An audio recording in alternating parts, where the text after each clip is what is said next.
नमस्कार, मी प्रतीक्षा. DNA मराठीमध्ये आपलं स्वागत. अहिल्यानगर महानगरपालिकेच्या स्थायी समिती सभापतीपदी निवड झालेल्या सुभाष लोंढे यांच्या पदभार स्वीकार सोहळ्यात राजकीय वातावरण चांगलेच तापले.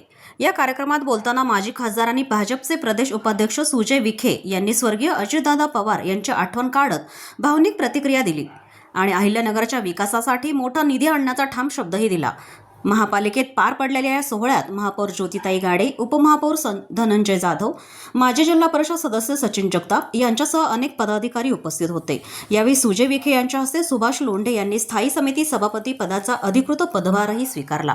ज्या पद्धतीने जनाधार जनतेने दिला आणि तो संकल्पना आम्ही जनतेपुढे घेऊन गेलो, मला आनंद एका गोष्टीचा वाटतो की या सगळ्या निवडी दरम्यान कुठेही घोडेबाजार झाला नाही. कोणाची निवड होईल हे शेवटपर्यंत कोणाला कळालं नाही आणि जो कोणी व्यक्ती त्या पदास पात्र होता तो जाऊन खुर्चीवर बसला. निवडणुकीच्या निवड प्रक्रियेमध्ये अशाच प्रकारे निवडणूक व्हाव्यात एवढीच व्यापक अपेक्षा आपली असते. आता सगळ्या पदांची जवळपास निवड झालेली आहे. जे काही शब्द आपण अहिल्यानगर शहराच्या जनतेला दिलेले आहेत, आमदार संग्राम जगताप असतील आणि मी असेल, ते आता शब्दाची पूर्तता करण्याच्या दृष्टिकोनातून निधीची उपलब्धता करणे याच्या मागे आता लागावं लागेल.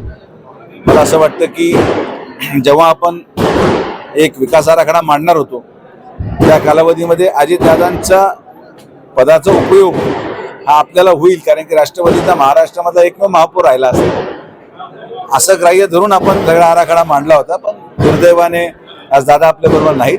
मात्र उपमुख्यमंत्री असतील, ताई असतील आणि माननीय मुख्यमंत्री असतील यांच्या माध्यमातून निश्चित आपण शहरासाठी भरीव निधीची तरतूद करून आपल्या विकासाला परत गती देणार आहोत आणि ती संकल्पना आता.